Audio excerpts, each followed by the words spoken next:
Good morning दोस्तों, CDRK Saini BEd classes में आप सभी का हार्दिक स्वागत है, अभिनंदन है। देखिए, हम आपके बीएड पाठ्यक्रम का टॉपिक टू टॉपिक अध्ययन हमारे चैनल के माध्यम से कर रहे हैं। आपको कैसा अधिगम हो रहा है हमें कमेंट्स रूप में जरूर बताएं। देखिए, आपका जो पेपर है बाल्यावस्था एवं विकास प्रक्रिया, इस पेपर के अंतर्गत आज हम इरिक एच एरिक्सन का जो मनोसामाजिक सिद्धांत है उस मनोसामाजिक सिद्धांत के बारे में अध्ययन करेंगे। देखिए, ये सिद्धांत बीएड पाठ्यक्रम के साथ साथ यदि आप रिट की तैयारी करते हैं, सीटेट की तैयारी करते हैं या किसी भी अन्य प्रतियोगिता परीक्षा की आप तैयारी करते हैं तो साइकोलॉजी के अंतर्गत यह टॉपिक अति महत्वपूर्ण है। तो आप सब बने रहें हमारे साथ हमारे YouTube चैनल पर। और यदि आप हमारे YouTube चैनल पर पहली बार आए हैं तो हमारे YouTube चैनल को सब्सक्राइब करें और पास ही बने बेल आइकन के बटन को दबा देंगे।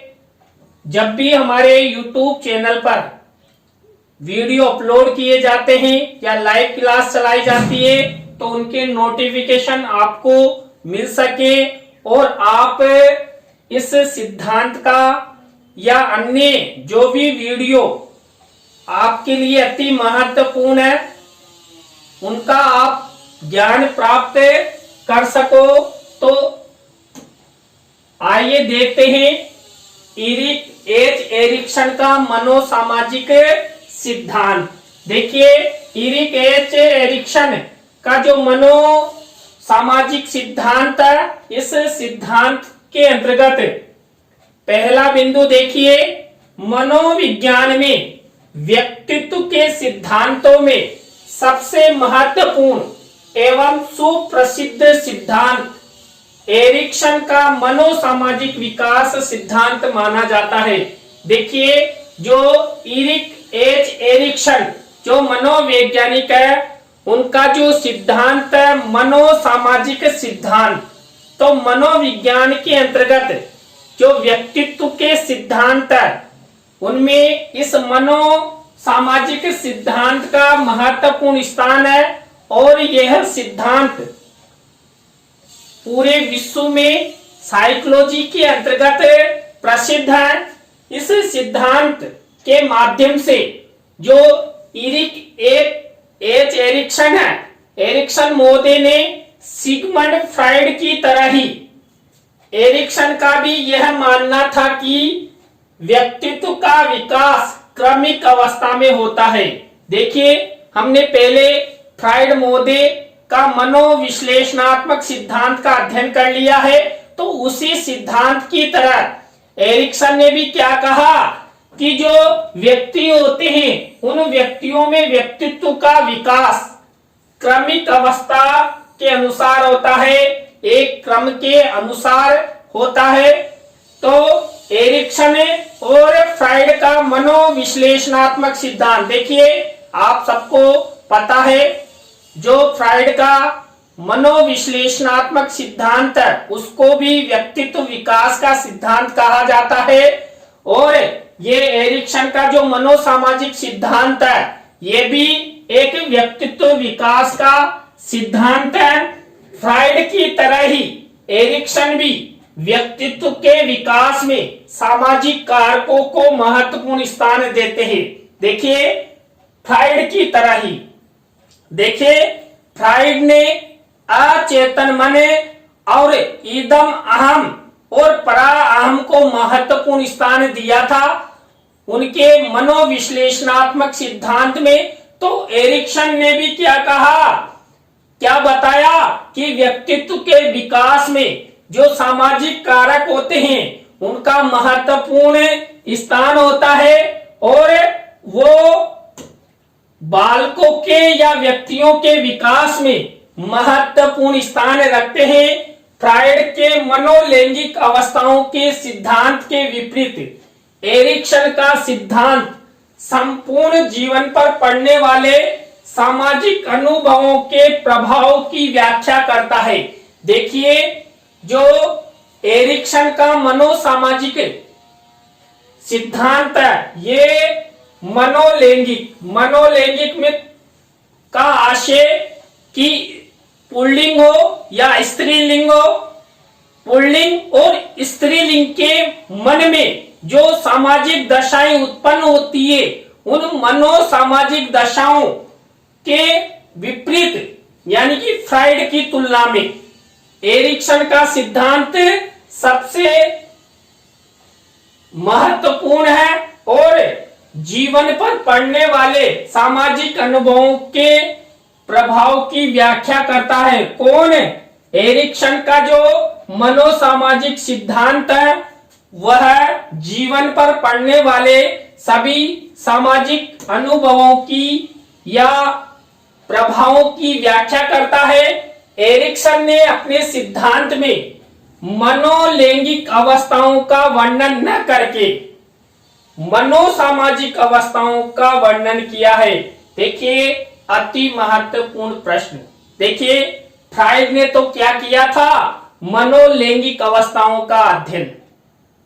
किसमें? मनोविश्लेषणात्मक सिद्धांत में। लेकिन एरिक्सन ने जो मनोसामाजिक सिद्धांत है, उस सिद्धांत के अंतर्गत मनोसामाजिक अवस्थाओं का वर्णन किया है। देखिए, यहां पर आपसे पूछा जा सकता है कि फ्राइड के सिद्धांत और एरिक्सन के सिद्धांत में क्या अंतर है। तो अभी अभी मैंने बता भी दिया है कि फ्राइड ने तो मनोलैंगिक अवस्थाओं का अध्ययन किया, लेकिन एरिक्सन ने मनोसामाजिक जो अवस्थाएं हैं, उन अवस्थाओं का अध्ययन उनके मनोसामाजिक सिद्धांत में किया है। एरिक्सन का व्यक्तित्व सिद्धांत फ्राइडवादी व्यक्तित्व विकास के सिद्धांत की तुलना में अधिक व्यवस्थित एवं संगठित है। देखिए, जो एरिक्सन का जो मनोसामाजिक सिद्धांत है, ये फ्राइड की तुलना में, जो फ्राइड ने भी व्यक्तित्व विकास का सिद्धांत दिया था, लेकिन उस सिद्धांत की तुलना में एरिक्सन का मनोसामाजिक सिद्धांत एक सुव्यवस्थित है और मनोसामाजिक अवस्थाओं का वर्णन करता है।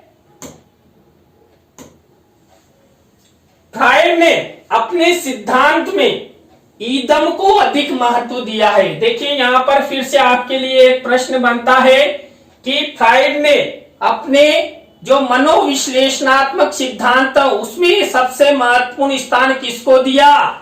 ईदम को। जबकि एरिक्सन ने जो अपने मनोसामाजिक सिद्धांत है, उसमें अहम को प्रमुख रूप से महत्वपूर्ण स्थान दिया। तो यहाँ पर एक अंतर है, आपकी प्रतियोगिता परीक्षाओं के लिए अति महत्वपूर्ण है।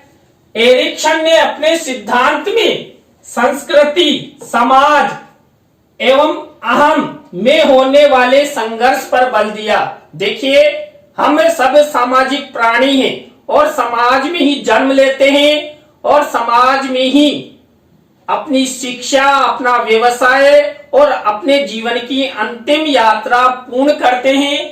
तो जो एरिक्सन है, एरिक्सन महोदय ने जो मनोसामाजिक सिद्धांत है, उसके अंतर्गत व्यक्ति की संस्कृति, समाज और व्यक्ति में उत्पन्न होने वाले अहम का, देखिए, अहम के द्वारा ही या हम अपनी संस्कृति का विकास करना चाहते हैं या समाज में स्थान प्राप्त करना चाहते हैं, तो हमें उनकी प्राप्ति हेतु संघर्ष करना पड़ता है। तो एरिक्सन ने भी यहाँ पर विशेष रूप से संघर्ष पर बल दिया और व्यक्तित्व के विकास को उन्होंने मनोसामाजिक अहम विकास की संज्ञा दी।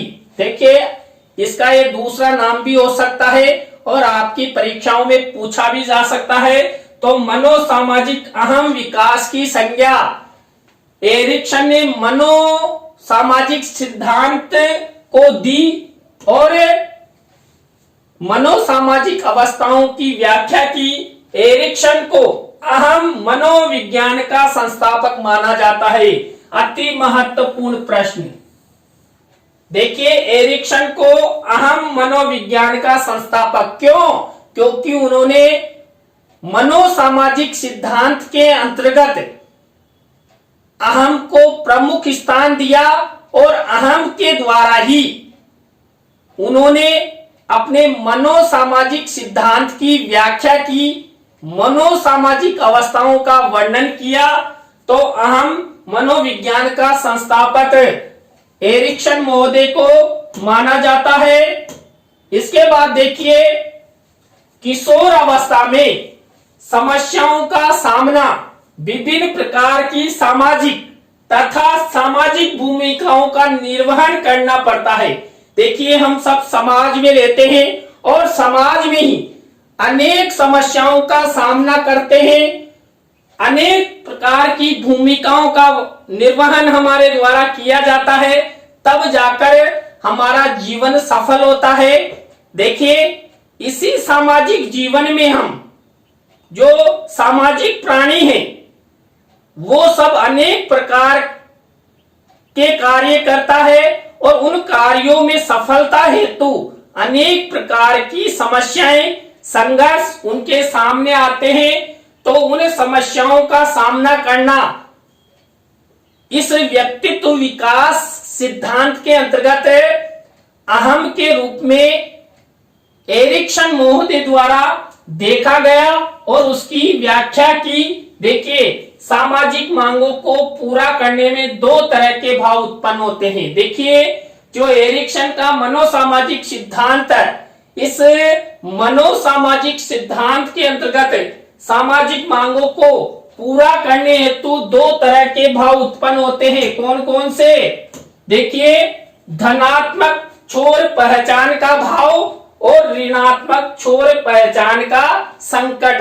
देखिए, हमें सकारात्मक रूप से, देखिए यहाँ धनात्मक को हम सकारात्मक मान सकते हैं और ऋणात्मक को नकारात्मक रूप में।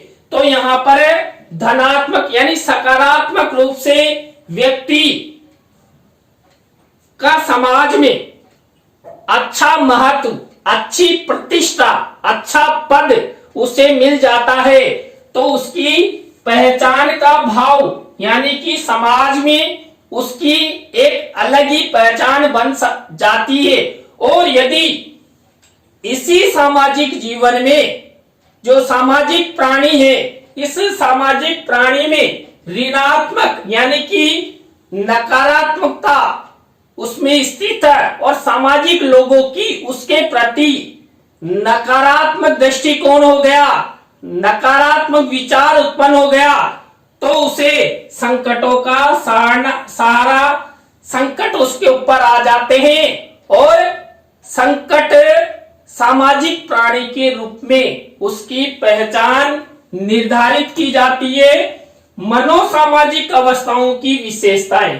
देखिए, इस सिद्धांत के अंतर्गत मनोसामाजिक अवस्थाओं की विशेषताएं और मनोसामाजिक विकास सिद्धांत की अवस्थाएं, ये दो टॉपिक और है। मनोसामाजिक अवस्थाओं की विशेषताएं और मनोसामाजिक विकास सिद्धांत की अवस्थाएं जो एरिक्सन द्वारा हमें प्रदान की गई है।